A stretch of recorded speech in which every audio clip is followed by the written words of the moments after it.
Assalamualaikum everyone, welcome to my YouTube channel Chemistry by Mishal. In today's lecture, we are going to start a new series on spectroscopy, which is IR spectroscopy. And in this series, we will cover all the topics from basics to advanced in IR spectroscopy. But in today's lecture, we are going to discuss about introduction and basics of IR spectroscopy. यानी हम देखेंगे कि actually IR spectroscopy होती क्या है, spectroscopy से क्या मुराद है, इलेक्ट्रोमैग्नेटिक स्पेक्ट्रा के बारे में डिस्कस करेंगे, and then we will discuss about IR spectroscopy principle, absorption phenomena, and at the end we will discuss about fundamental vibrations कि हमारे पास कौन कौन सी फंडामेंटल वाइब्रेशन जो है वो इन्वॉल्व होती हैं IR स्पेक्ट्रोस्कोपी के अंदर, जो कि हमारे पास अब्जॉर्प्शन करती हैं। उसके बाद हम जो है देखेंगे यूजेस ऑफ IR स्पेक्ट्रोस्कोपी। तो इस लेक्चर को जो है वो एंड तक वॉच कीजिएगा, और अगर आपको वीडियो पसंद आए तो इसको लाइक और चैनल को सब्सक्राइब ज़रूर कीजिएगा।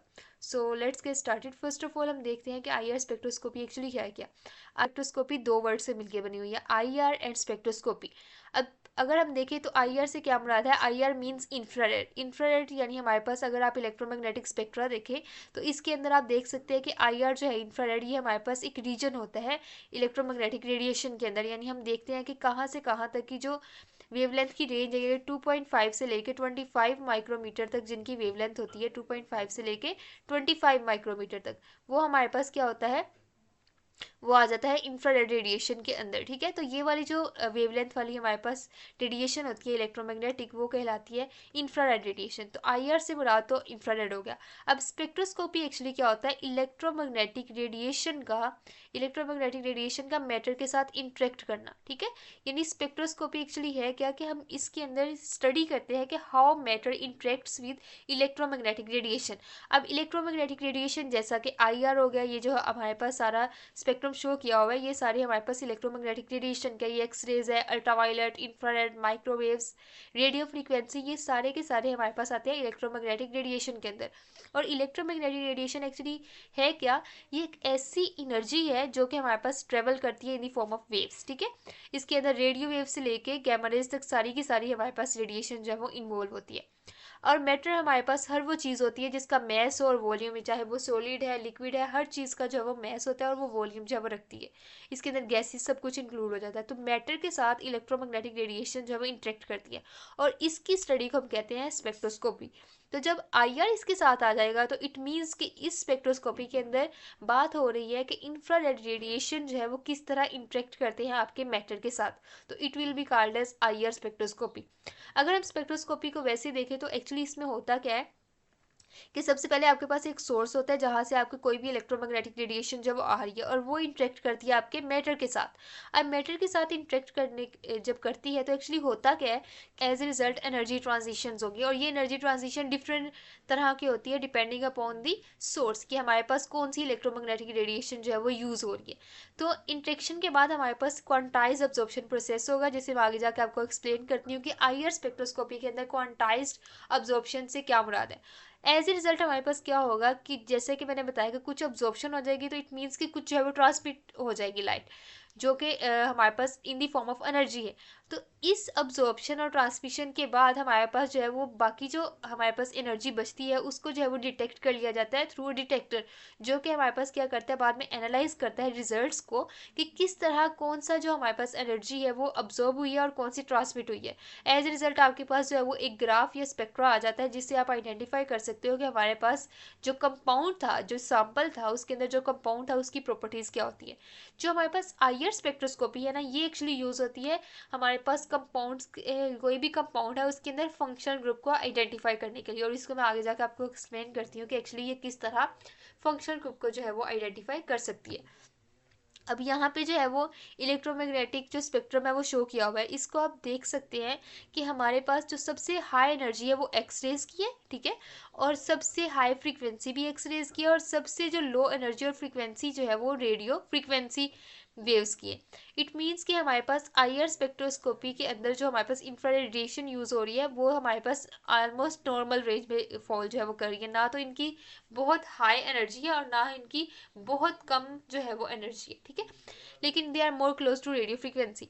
अब होता क्या है कि एक्स रेज की क्योंकि एनर्जी बहुत ज़्यादा, it means they have more power. To remove electrons और cause any other type of transition. लेकिन अगर आप रेडियो फ्रिक्वेंसी के देखें तो ये बहुत ही कम एनर्जी का, यानी हमारे पास ये मैटर के साथ अगर इंटरेक्ट करेंगे भी तो मैटर के साथ थोड़ी सी चेंजिंग करेंगे, ठीक है, ज़्यादा चेंजिंग्स नहीं करेंगे। जबकि हमारे पास एक्सरेज जो है वो मैटर को जो है वो एक हिसाब का उसको जो है वो बिल्कुल चेंज कर देता है, उसके अंदर बॉन्ड ही ब्रेक कर देता है। तो इस बुनियाद पे हमारे पास डिफरेंट एनर्जी ट्रांजिशंस होती हैं ये इस इलेक्ट्रोमैग्नेटिक रेडिएशन को यूज़ करते हुए।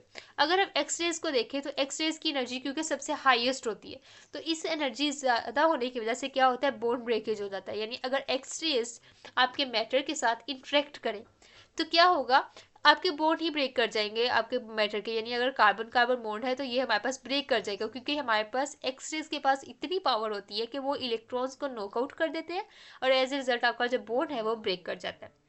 अगर हम बात करें यूवी और विजिबल लाइट की, अगर आप इसको देखें तो अल्ट्रावायलेट जो है वो एक्स रेज से कम एनर्जी पे, इट मीन्स कि ये बॉन्ड को ब्रेक तो नहीं करेगा लेकिन ये कोई और टाइप की एनर्जी ट्रांजिशन करेगा। अब ये जो एनर्जी ट्रांजिशन करेगा वो है हमारे पास इलेक्ट्रॉनिक एनर्जी ट्रांजिशन। यानी हमारे पास इसमें क्या होगा, इलेक्ट्रॉन जो है वो अपना ऑर्बिटल छोड़ के नहीं जाएगा, वो नॉकआउट नहीं होगा, वो बॉन्ड नहीं तोड़ेगा, बल्कि क्या होगा, इलेक्ट्रॉन अपने ग्राउंड स्टेट से क्या चला जाएगा, एक्साइटेड स्टेट पे चला जाएगा, ठीक है, यानी हाई एनर्जी स्टेट पे चला जाएगा। और जब वो वापिस आएगा तो वो डिफरेंट तरह के फिनोमिना शुरू करेगा, ठीक है। अब अल्ट्रावायलेट के अंदर हमारे पास क्या हुआ, इलेक्ट्रॉनिक ट्रांजिशन हुई, जबकि एक्स रेज के अंदर बॉन्ड ही ब्रेक कर गया। और ये सबका सब डिपेंड करता है कि हमारे पास जो ये वेव्स है उनकी एनर्जी कितनी है और उनकी फ्रीक्वेंसी किस हिसाब से है। अब उसके बाद अगर हम बात करें इंफ्रारेड रेडिएशन की, जो कि हमारा मेन फोकस है, वो क्या करते हैं, वाइब्रेशनल एनर्जी ट्रांजिशंस करते हैं। अब वाइब्रेशनल एनर्जी ट्रांजिशन से क्या मुराद है कि हमारे पास कोई भी मॉलिक्यूल है, मॉलिक्यूल के अंदर लेट्स सपोज 2 एटम्स है, ठीक है, और वो बॉन्डेड है, ठीक है, लेट्स सपोज दिस वन, ठीक है। अब ये दोनों बॉन्डेड है और हमेशा इस तरह होता है कि जो भी मॉलिक्यूल्स होते हैं ना वो अपनी नॉर्मल जब स्टेट में होते हैं तो वो हर टाइम वाइब्रेट कर रहे होते हैं।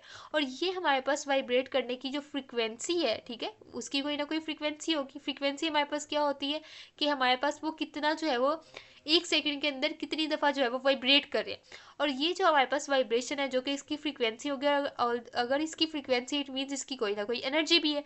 तो ये अगर इसकी फ्रीक्वेंसी मैच कर जाए इंफ्रारेड रेडिएशन की फ्रीक्वेंसी के साथ तो ये एक्चुअली अब्जॉर्ब हो जाती है।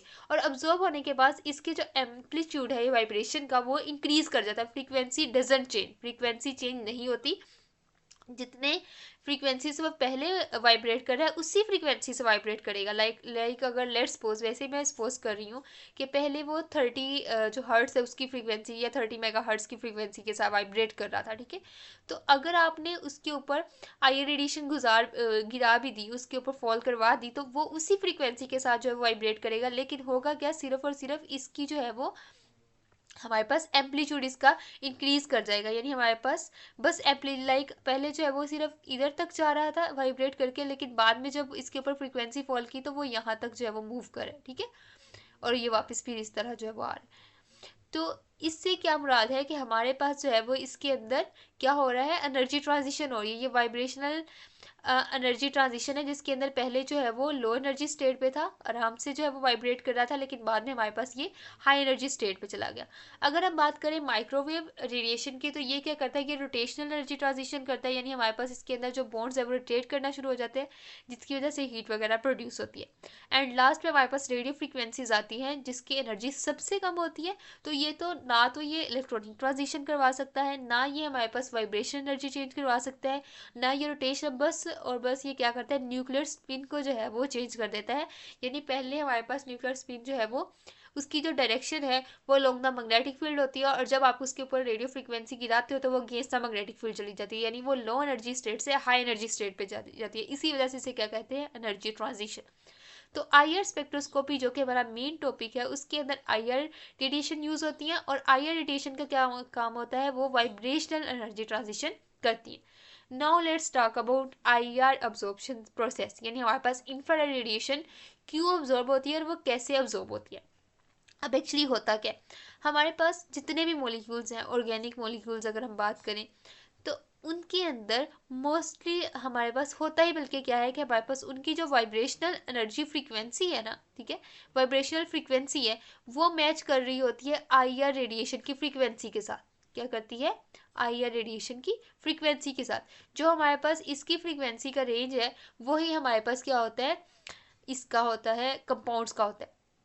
अब जब दोनों की फ्रीक्वेंसी जो है मैच कर जाती है, यानी आई आर जो हमारे पास, अगर हम इसको वेवलेंथ के हिसाब से देखें तो 2.5 हमारे पास होता है माइक्रोमीटर से लेके 25 माइक्रोमीटर तक इसकी रेंज होती है, ठीक है, आई आर रेडिएशन की। अब उसके करस्पॉन्डिंग जो फ्रीक्वेंसी होगी, उसी के उसी फ्रीक्वेंसी के रेंज में हमारे पास आपके जो मॉलिक्यूल्स हैं वो वाइब्रेट कर रहे होते हैं। इट मीन्स कि ऑलमोस्ट सारे के सारे मॉलिक्यूल्स किसी ना किसी आई आर रेडिएशन को ऑब्जॉर्व कर सकते हैं। जब वो ऑब्जॉर्व कर लेते हैं तो उसका मैंने बताया था कि उसके वाइब्रेशन जो होती है, उसका एम्पलीट्यूड जो है वो इंक्रीज कर जाता है, यानी वो लो एनर्जी स्टेट से हाई एनर्जी स्टेट पे चला जाता है। तो फर्स्ट ऑफ ऑल हमारे पास क्या होता है, क्योंकि मॉलिक्यूल वाइब्रेट कर रहे होते हैं with frequency corresponding to I R radiation, तो एज ए रिजल्ट जब उसके ऊपर आप आई आर रेडिएशन फॉल करवाओगे तो दोनों की फ्रीक्वेंसी जब मैच करेगी तो एज ए रिजल्ट उसका एम्पलीट्यूड बढ़ जाएगा, और इट मीन्स कि वो लोअर एनर्जी स्टेट से एक्साइटेड एनर्जी स्टेट पे चले गए। अब ये जो प्रोसेस होता है ये क्वांटाइज्ड होता है। क्वांटाइज्ड मीन कि हमारे पास लेट्स सपोज कि अगर ये आपका मॉलिक्यूल है वो वाइब्रेट कर रहा है किसी फ्रीक्वेंसी के साथ, अगर उसकी वैल्यू 20 है, तो अगर आपके आई आर वाले की वैल्यू भी 20 होगी तो देन ही वो ऑब्जॉर्प्शन करेगा। ये नहीं है कि अगर आपके जो आप फॉल करवा रहे हो वो 21 है, ठीक है, उसकी वैल्यू 21 है, और आपका जो मॉलिक्यूल है वो वाइब्रेट कर रहा है विद द फ्रीक्वेंसी ऑफ 20, वो समथिंग वो आगे हर्ट्स वगैरह जो भी है, तो ये नहीं हो सकता कि 21 आप उसके ऊपर फॉल करवा रहे हैं तो उसमें से 20 ऑब्जॉर्व हो जाए, 1 जो है वो ट्रांसमिट हो जाए, इस तरह ऐसा नहीं होता। अगर आपके पास जो है वो आपने इलेक्ट्रोमैग्नेटिक रेडिएशन फॉल करवाई है जो कि फोटोन से मिलकर बनी होती है, उसके अंदर उसी एनर्जी का जो फोटोन है वो अब्जॉर्ब होगा जब उसकी एनर्जी एग्जैक्टली जो है करस्पॉन्ड करेगी उस फ्रीक्वेंसी के साथ जिस फ्रीक्वेंसी के साथ आपका मॉलिक्यूल जो है वो वाइब्रेट कर रहा है। इट मीन्स कि स्पेसिफिक फ्रीक्वेंसीज जो है सिर्फ वो अब्जॉर्ब होगी, अदरवाइज फ्रीक्वेंसीज अब्जॉर्ब नहीं होंगी।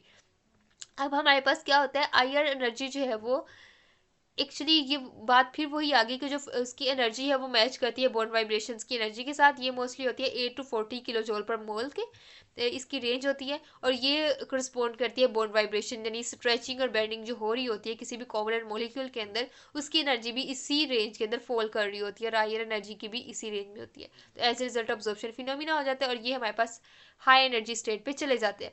अब अब्जॉर्प्शन जब होती है, एज ए रिजल्ट हमारे पास क्या होता है, अब्जॉर्प्शन होती है तो कुछ ना कुछ रेडिएशन जो हमारे काम की नहीं होती, जो मैच नहीं करती हमारे पास specific frequencies of bone vibration, तो एज ए रिजल्ट वो क्या होता है, वो ट्रांसमिट हो जाती है, और उसको जो है हम डिटेक्टर से डिटेक्ट कर लेते हैं, और उसके बाद हम देख लेते हैं कि इस कंपाउंड के अंदर कौन से बॉन्ड्स हैं स्पेसिफिक जो इस रेडिएशन को ऑब्जॉर्व कर रहे हैं और बाकी को ट्रांसमिट कर रहे हैं, और एज ए रिजल्ट हम क्या फाइंड आउट कर लेते हैं, हम फाइंड आउट कर लेते हैं कि इस कंपाउंड के अंदर कौन सा फंक्शनल ग्रुप प्रेजेंट है, कौन सा बॉन्ड प्रेजेंट है, ठीक है। यानी हमारे पास जैसे OH बॉन्ड है तो OH बॉन्ड वाले किस फ्रीक्वेंसी को ऑब्जॉर्व करेंगे ये हमें ऑलरेडी पता होता है, ठीक है। उसके हिसाब से हमने क्या कर लेना होता है, हमने स्पेक्ट्रा जब स्टडी करना होता है तो हम देखते हैं कि कहाँ पे कौन सी पीक आ रही है, और उस पीक के देख लेते हैं कि जहाँ पे परसेंट ट्रांसमिटेंस कम है, यानी उस पर ऑब्जॉर्प्शन ज्यादा, इट मीन्स कि वो वाला ग्रुप जो है हमारे कंपाउंड के अंदर प्रेजेंट है। तो इससे हम जो है वो आई आर रेडिएशन को यूज़ करते हुए आई आर स्पेक्ट्रोस्कोपी के अंदर हम कंपाउंड्स के अंदर मौजूद फंक्शनल ग्रुप्स को या बॉन्ड्स को आइडेंटिफाई कर लेते हैं। अब ज़रूरी नहीं है कि सारे के सारे बॉन्ड ही ये अब्जॉर्प्शन फिनोमिना जो है वो शो करें। एक्चुअली हमारे पास वही कंपाउंड्स जो है वो अब्जॉर्प्शन फिनोमिना शो करते हैं जिनका जो है वो डाइपोल मूवमेंट चेंज होता है with respect to the electromagnetic radiation, यानी हम अगर उसके ऊपर उसकी वाइब्रेशन हो रही है और वाइब्रेशन के दौरान उसका जो डाइपोल मूवमेंट है, जैसे कि हमारे पास OH ग्रुप लेट्स सपोज आप देख रहे हो इसके साथ कोई R ग्रुप लगा है, ठीक है, तो इसके अंदर क्या होता है जब इसके ऊपर आप इलेक्ट्रोमैग्नेटिक रेडिएशन यानी IR रेडिएशन इसके ऊपर फॉल करवाओगे तो ये इस तरह वाइब्रेट करेगा कि इसका डाइपोल मूवमेंट या तो जो है वो चेंज हो रहा हो, ठीक है। तो एज ए रिजल्ट हमारे पास क्या होगा, इस चेंजिंग डाइपोल मूवमेंट की वजह से हमारे पास जो अब्जॉर्प्शन का फिनोमिना होता है, ठीक है। यानी हमारे पास क्या होता है, जैसे यहाँ पे ROH है तो इसके अंदर हमारे पास ROH के अंदर जब डाइपोल मूवमेंट जो है वो चेंज होगा, ठीक है, वाइब्रेट करने की वजह से डाइपोल मूवमेंट आपके पास क्या हो रहा है, चेंज हो रहा है, और इस डाइपोल मूवमेंट के चेंज होने की वजह से हमारे पास एक फ्लक्चुएटिंग इलेक्ट्रिक फील्ड जनरेट होगा, और ये फ्लक्चुएटिंग इलेक्ट्रिक फील्ड हमारे पास इलेक्ट्रोमैग्नेटिक रेडिएशन जो कि किस किस चीज़ पे कंसिस्ट करती है, एक इलेक्ट्रिक फील्ड पे होती है, ठीक है, एक इलेक्ट्रिक फील्ड होता है उसका और एक उसका होता है मैग्नेटिक फील्ड। तो इसके ये जो डाइपोल मोमेंट के चेंज होने की वजह से जो फ्लक्चुएटिंग इलेक्ट्रिक फील्ड जनरेट होता है वो हमारे पास इंटरेक्ट करता है with fluctuating electric field of electromagnetic radiation, जिसकी स्पेसिफिक फ्रीक्वेंसी होती है with similar as compare to this dipole moment change. ठीक है, तो एज ए रिजल्ट हमारे पास क्या होता है कि जब दोनों इंटरेक्ट करती हैं तो आईआर रेडिएशन अब्जॉर्ब हो जाती है। और अगर ऐसे कंपाउंड्स की बात की जाए जैसे क्लोरीन हो गया, ब्रोमीन हो गया, आयोडीन हो गया, जिसके अंदर हमारे पास डाइपोल मोमेंट की वैल्यू ही ज़ीरो है, तो उन केस में हमारे पास क्या होता है, जब वाइब्रेशन होती है तो कोई भी डाइपोल मोमेंट के अंदर चेंज नहीं आता, और जब उनके अंदर चेंज नहीं आता तो एज ए रिजल्ट हमारे पास क्या होता है कि आईआर रेडिएशन अब्जॉर्ब ही नहीं होती और ये कंपाउंड्स आईआर इनएक्टिव होते हैं, यानी इनके अंदर डाइपोल मोमेंट ही ज़ीरो है। लेकिन कुछ ऐसे कंपाउंड होते हैं जिनके अंदर जो सिमेट्रिकल होते हैं और उनके वाइब्रेट करने की वजह से डाइपोल मोमेंट होता तो है लेकिन वो कांस्टेंट रहता है, उसके केस में भी हमारे पास वो आईआर इनएक्टिव होती है, जिसकी दो एग्जांपल्स मैंने यहाँ पे शो की हुई हैं। Now let's talk about the principle of IR spectroscopy. Actually जो सारी हमने पीछे डिस्कशन की है उसी से मिलकर हमारे पास आईआर स्पेक्ट्रोस्कोपी का प्रिंसिपल बनता है, जो कि क्या होता है कि हमारे पास जो डिफरेंट कंपाउंड्स होते हैं ऑर्गेनिक मॉलिक्यूल्स की अगर बात कर ली जाए तो वो स्पेसिफिक फ्रीक्वेंसीज ही ऑब्जॉर्व करते हैं depending upon their structure and functional groups, यानी उनके अंदर कौन कौन से फंक्शनल ग्रुप है उसकी बेस पे वो स्पेसिफिक फ्रीक्वेंसी जो है वो ऑब्जॉर्व करते हैं, जो कि हमारे पास सैंपल की वाइब्रेशन के साथ जो है वो मैच कर रही होती है। और कुछ जो है वो उसमें से जो नहीं मैच कर रही होती वो उसमें से डायरेक्टली ट्रांसमिट हो जाती है, जो कि डिटेक्टर डिटेक्ट कर लेता है, और एज ए रिजल्ट हमारे पास क्या होता है, स्पेक्ट्रम के थ्रू हम जो हमारे पास फंक्शनल ग्रुप्स होते हैं उनको आइडेंटिफाई कर लेते हैं किसी भी कंपाउंड के अंदर। अब हम बात करते हैं आईआर एक्टिव मोलिकुलर वाइब्रेशंस की, जिसके अंदर हमारे पास दो तरह की वाइब्रेशंस आ जाती हैं, fundamental vibrations and non fundamental vibrations. Actually हमारे पास होता क्या है कि मोलिक्यूल जो है एज ए होल भी डिफरेंट टाइप की वाइब्रेशन शो करता है, लेकिन जो हमारे पास आईआर स्पेक्ट्रोस्कोपी के अंदर जो वाइब्रेशंस आईआर एक्टिव होती हैं वो मोस्टली हमारे पास कौन सी होती हैं, जो कि डिफरेंट बॉन्ड्स की वजह से होती है। ठीक है, तो फंडामेंटल वाइब्रेशन एक्चुअली इसके अंदर मेनली होती है, fundamental vibrations are those which are associated with different functional groups और स्पेसिफिक बॉन्ड्स। फंडामेंटल वाइब्रेशंस और दूसरी हमारे पास होती है non fundamental vibration. Fundamental vibrations के आगे से दो टाइप्स होती हैं, एक होती है स्ट्रेचिंग वाइब्रेशन और दूसरी होती है बेंडिंग वाइब्रेशन। स्ट्रेचिंग वाइब्रेशन ऐसी वाइब्रेशन होती है जिसके अंदर आपके जो कंपाउंड है, लेट्स सपोज ये हमारे पास सी और ये है हमारे पास एच, और इसी तरह ये भी है आपके पास एक CH2 ग्रुप है। ठीक है, आगे ये डिफरेंट ग्रुप्स के साथ अटैच है। अब अगर हमारे पास ये जो है वाइब्रेशन इस तरह से हो कि हमारे पास डिस्टेंस जो है वो कम या ज़्यादा हो, बॉन्ड्स के दो एटम्स के दरमियान जो बॉन्ड बना हुआ है वो जो है वो दो एटम्स के दरमियान जो डिस्टेंस है वो कम या ज़्यादा हो, तो वो हमारे पास आ जाता है स्ट्रेचिंग वाइब्रेशन के अंदर। लेकिन अगर हमारे पास क्या हो कि ये हमारे पास इसका जो एंगल है वो थोड़ा या ज़्यादा हो, छोटा या बड़ा हो, तो ये चीज़ इंक्लूड हो जाती है बेंडिंग वाइब्रेशन के अंदर। ठीक है, स्ट्रेचिंग के अंदर आपका जो है बॉन्ड शॉर्टन और लेंथन की बात हो रही होती है, और बेंडिंग के अंदर आपका जो एंगल है दो एटम्स के दरमियान उसके बारे में बात हो रही होती है। तो दो तरह की वाइब्रेशन है, स्ट्रेचिंग एंड बेंडिंग। अगर हम बात करें स्ट्रेचिंग की, तो स्ट्रेचिंग के अंदर हमारे पास फर्दर दो टाइप्स आती हैं, सिमेट्रिकल स्ट्रेचिंग और एसिमेट्रिकल स्ट्रेचिंग। अब सिमेट्रिकल स्ट्रेचिंग में क्या हो रहा है कि एक ही टाइम पे दोनों जो एक मॉलिक्यूल है उसके अंदर जो दोनों एटम्स हैं वो एक ही टाइम पे मूव आउट करते हैं और मूव इन करते हैं। ठीक है, एक ही टाइम पे दोनों मूव आउट करेंगे और एक ही टाइम पे दोनों मूव इन करेंगे।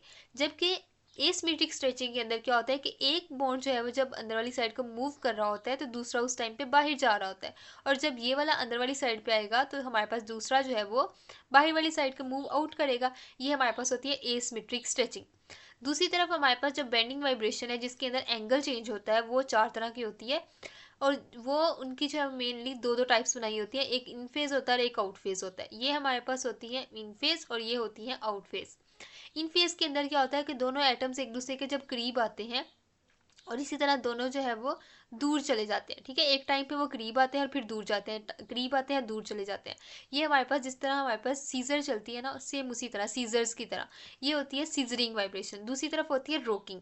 रोकिंग में क्या होता है कि जब एक जो है वो दूर जा रहा होता है atom from its central axis, तो दूसरा भी जो है वो उसकी तरफ जा रहा होता है। ठीक है, दोनों एक ही टाइम पे एक साइड पे मूव करते हैं, दोनों एक ही टाइम पे दूसरी साइड पे मूव करते हैं, और ये कहलाती है rocking vibration. Third one is twisting. Twisting के अंदर हमारे पास क्या होता है कि अगर एक जो है वो अंदर वाली साइड को मूव कर रहा है, ठीक है, ठीक है, इस साइड पे मूव कर रहा है, तो दूसरा हमारे पास बाई वाली साइड को मूव कर रहा होता है। ठीक है, एक इनटू द पेज, एक आउट ऑफ द पेज, इस तरह आप इसको समझ सकते हैं। लेकिन अगर एक जो है वो इनसाइड द पेज आ रहा है, दूसरा आउटसाइड द पेज आ रहा है, तो दूसरे टाइम पे हमारे पास दूसरा जो है वो इनसाइड द पेज होगा और पहला जो है वो आउटसाइड द पेज होगा। इस तरह करके इसकी जो वाइब्रेशन होती है ये कहलाती है ट्विस्टिंग वाइब्रेशन। वैकिंग में हमारे पास क्या होता है कि एक ही टाइम पे दोनों इनटू द जाते हैं और एक ही टाइम पे दोनों out of the page you can say के मूव करते हैं। ये हमारे पास होती है वैकिंग वाइब्रेशन। तो ये सारी की सारी वाइब्रेशन जो है वो फंडामेंटल वाइब्रेशंस होती हैं, जो कि हमारे पास आई रेडिएशन के अंदर एक पीक शो करती हैं। Now let's talk about why band sometimes reduce, यानी हमारे पास नंबर ऑफ बैंड्स है वो कम क्यों हो जाते हैं कभी कभार। आई स्पेक्ट्रोस्कोपी के अंदर जब आप आई स्पेक्ट्रम देखते हैं ना, उसके अंदर एक्चुअली होता क्या है कि जितने आने चाहिए ना हमारे पास बैंड्स आने चाहिए उतने नहीं आते। ठीक है, उसकी जो रीज़न है वो ये है कि फर्स्ट ऑफ ऑल कुछ फंडामेंटल वाइब्रेशंस ऐसी होती हैं जिसकी वजह से आपका डाइपोल मूवमेंट जो है वो कांस्टेंट रहता है। यानी हम जैसे मैंने आपको पहले बताया था कि ये सिमेट्रिकल मॉलिक्यूल मैंने यहाँ पे शो किए थे आपको, ये वाले, इसके अंदर हमारे पास क्या होता है, वैसे कार्बन डबल बॉन्ड कार्बन जो होता है अगर आप सिंपल देखें तो वो हमारे पास आईआर एक्टिव होता है, लेकिन इस कंपाउंड के अंदर वो सिमेट्रिकल कंपाउंड है, उसके अंदर ये इस तरह प्रेजेंट है कि अगर ये मूव भी करे तो आईआर स्पेक्ट्रोस, जब आईआर जो इसके ऊपर रेडिएशन है जब फॉल करे तो और इसके ऊपर जब वाइब्रेशन हो रही हो तो इसका जो डाइपोल मूवमेंट है वो चेंज ही नहीं होता, जितना पहले था उतना ही रहता है, कांस्टेंट रहता है due to symmetry of molecule. As a result हमारे पास जब डाइपोल मूवमेंट चेंज ही नहीं होगा तो हमारे पास आई आर इनएक्टिव रहेगा वो बॉन्ड, और जब वो आई आर इनएक्टिव होगा यानी आई आर इनएक्टिव है तो इट मीन्स कि वो बैंड शो ही नहीं करेगा, नो बैंड। ठीक है, नो बैंड। जब बैंड ही नहीं होगा तो एज ए रिजल्ट हमारे पास उस तरह के जो कंपाउंड एटम्स या बॉन्ड्स हैं उनके जब बैंड शो नहीं होंगे तो ओवरऑल मॉलिक्यूल के जो बैंड्स हैं वो रिड्यूस हो जाएंगे। जैसे कि हमारे पास सिमेट्रिक स्ट्रेचिंग है कार्बन डाइऑक्साइड, यानी हमारे पास कार्बन डाइऑक्साइड है, उसका कुछ यूं स्ट्रक्चर। ठीक है, अब कार्बन डाइऑक्साइड के अंदर ये बाहर मूव करे, इसी तरह हमारे पास ये इसी तरह बाद में दूसरे मूवमेंट पे इस तरह मोशन हो। ठीक है, तो इस केस के अंदर डाइपोल मूवमेंट के अंदर कोई भी चेंज नहीं होता क्योंकि ये हमारे पास होता है सिमेट्रिकल मॉलिक्यूल, और इसके अंदर जो सिमेट्रिक स्ट्रेचिंग है उसके रिजल्ट में डाइपोल मूवमेंट में चेंजिंग नहीं होती, और जब ये चेंजिंग नहीं होती तो एज ए रिजल्ट हमारे पास ये कोई भी आईआर का बैंड जो है वो शो नहीं करता। Second reason is that some of the fundamental vibrations are degenerate and absorb at the same frequency. ठीक है, यानी हमारे पास क्या होता है कि जो दो तरह की फ्रीक्वेंसीज है फंडामेंटल वाइब्रेशन, जैसे कि अगर हम सीजरिंग वाइब्रेशन की बात करें कार्बन डाइऑक्साइड की, तो वो किस तरह की होती है, दोनों की दोनों जो उसके अंदर सीजरिंग वाइब्रेशन पॉसिबल होती है दोनों एक ही फ्रीक्वेंसी पे अब्जॉर्प्शन का फिनोमिना शो करती हैं, तो जहाँ पे एक की पीक आनी है दूसरी की भी उसी की जगह पे पीक आएगी, तो इस वजह से ओवरऑल जो नंबर ऑफ बैंड्स है वो रिड्यूस हो जाएंगे, दो बैंड्स है वो एक ही प्लेस पे आ रहे हैं।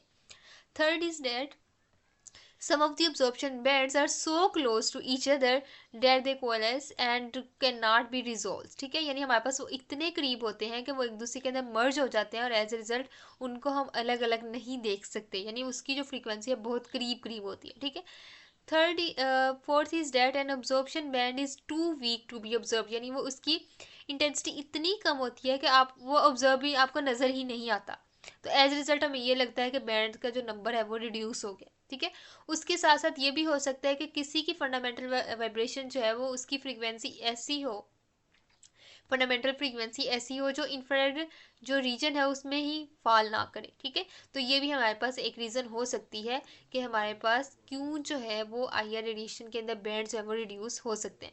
अब ये हमारे पास आईआर रीजन जो होता है ना, इसको जो जैसे मैंने बताया था 2.5 माइक्रोमीटर से लेके 25 माइक्रोमीटर तक होता है। अगर हम वैसे नॉर्मल बात करें तो जो आपका आईआर स्पेक्ट्रम होता है ना उसके अंदर माइक्रोमीटर के अंदर नहीं देखा जाता बल्कि पर सेंटीमीटर के अंदर होता है, यानी वेव नंबर के अंदर होता है। और वेव नंबर के अंदर स्टडी करने का मकसद ये होता है कि वेव नंबर में आप आसानी से जो है वो देख सकते हैं क्योंकि ये एनर्जी के डायरेक्टली प्रोपोर्शनल होता है। ठीक है, तो आपको एनर्जी के हिसाब से स्टडी करना आसान हो जाता है। तो वेव नंबर के अंदर जो है वो हमारे पास इसकी रेंज बनती है 4000 पर सेंटीमीटर टू, ये हमारे पास 4K से लेके हमारे पास ये 400 जो है वो पर सेंटीमीटर तक इसकी जो है वो रेंज बनती है, और इसके अंदर आपके सारे के सारे जो फंक्शनल ग्रुप्स हैं मेन वाले वो इसके अंदर कवर हो जाते हैं। और नेक्स्ट लेक्चर के अंदर मैं आपको बताऊंगी कि कौन सा हमारे पास फंक्शनल ग्रुप किस जगह पे अपना जो है वो बैंड जो है वो शो करता है। अब हम बात कर लेते हैं कि हमारी जो ऊपर जो सारी डिस्कशन हुई आईआर के ऊपर, इसका क्या एक्चुअली फ़ायदा है, आईआर स्पेक्ट्रोस्कोपी को हम यूज़ क्यों करते हैं, उसके स्पेक्ट्रम से हम किस चीज़ का अंदाज़ा लगा सकते हैं। Number one is that we can identify compounds, because हमारे पास जैसे अगर आप दो कंपाउंड्स देखो, ठीक है, और ये हो सकता है कि हमारे पास दो कंपाउंड्स के अंदर फंक्शनल ग्रुप सेम हो, ठीक है, फंक्शनल ग्रुप्स का जो है वो दोनों के अंदर OH ग्रुप है, दोनों के अंदर कार्बोनिल ग्रुप है, यानी हमारे पास उसका फंक्शनल ग्रुप रीजन जो है वो सेम हो सकता है, लेकिन हर एक का जो है वो यूनिक फिंगरप्रिंट रीजन होता है, ठीक है।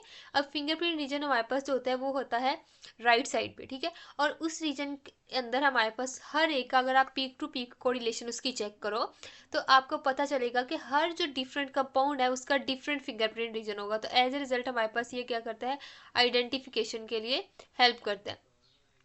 दूसरी तरफ हमारे पास ये क्या चेक करता है, ये कंफर्म करता है प्योरिटी को। प्योरिटी को कैसे कंफर्म करता है, जैसे लेट्स सपोज कि आपने एक जो है वो मार्केट से आपने अपनी प्रोडक्ट जो है वो एक प्रोडक्ट आपने खुद बनाई और एक वही वाली जो प्रोडक्ट आपने मार्केट से खरीदी, ठीक है, एक आपने मार्केट से खरीदी और एक आपने खुद बनाई। अब जो मार्केट से खरीदी थी वो थी 100% प्योर, वो क्या थी, 100% प्योर, उसका आपने आईआर स्पेक्ट्रम जो है वो निकाल लिया, ठीक है। दूसरी तरफ आपने खुद बनाई लेकिन आपको ये डाउट है कि इसमें प्योरिटीज 100% है भी या नहीं है, यानी आपको ये लग रहा है कि इसमें कोई ना कोई इम्प्योरिटी चली गई है, ठीक है। अब जब आप इसका भी स्पेक्ट्रम निकालोगे, ठीक है, इसका भी स्पेक्ट्रम निकालोगे, इसको आप मैच करोगे 100% प्योर वाले के स्पेक्ट्रा के साथ, अगर ये पीक टू पीक कोरिलेशन से बिल्कुल एग्जैक्ट आ रहा है तो इट मीन्स कि आपका जो कंपाउंड है वो 100% जो है वो प्योर है। अदरवाइज इट मीन्स कि हमारे पास अगर कोई नई पीक शो होगी, इट मीन्स कि आपका जो कंपाउंड है या तो वो बना ही नहीं है और या फिर ये है कि उसके अंदर कोई ऐसा कंपाउंड है प्रेजेंट है, इम्प्योरिटी ऐसी प्रेजेंट है जो कि ये वाली पीक के लिए रिस्पॉन्सिबल है। तो आईआर स्पेक्ट्रोस्कोपी के अंदर आईआर स्पेक्ट्रम निकाल के आप प्योरिटी को भी चेक कर सकते हो। Third one is that determine structure, यानी हम जो है वो डिफरेंट ऑर्गेनिक मॉलिक्यूल के जो स्ट्रक्चर है उनकी डिटर्मिनेशन करनी हो तो IR spectroscopy is the best technique. Although इससे सारे ओवरऑल स्ट्रक्चर का पता नहीं चलता लेकिन मेन फंक्शनल ग्रुप से इससे पता चल जाते हैं, टाइप्स ऑफ बॉन्ड्स है इससे आइडेंटिफाई हो जाते हैं। Fourth reason is that use is that, इससे आपके फंक्शनल ग्रुप्स है वो आइडेंटिफाई हो जाते हैं, यानी ये हमारे पास ऑलमोस्ट ये दोनों एक ही बात है कि एक से फंक्शनल ग्रुप्स और डिफरेंट टाइप्स के जो बॉन्ड्स है वो आप आइडेंटिफाई कर सकते हो कि इसके अंदर एस्टर फंक्शनल ग्रुप है, कार्बोक्सिलिक फंक्शनल ग्रुप है, या इसके अंदर हमारे पास एल्डिहाइड कीटोनिक कौन सा फंक्शनल ग्रुप है, आप इजीली आईआर स्पेक्ट्रम को देख के फाइंड आउट कर सकते हो। तो ये था हमारा आज का लेक्चर जिसके अंदर हमने आईआर स्पेक्ट्रोस्कोपी का इंट्रोडक्शन देखा, उसकी बेसिक्स देखी और फंडामेंटल वाइब्रेशंस के बारे में स्टडी किया।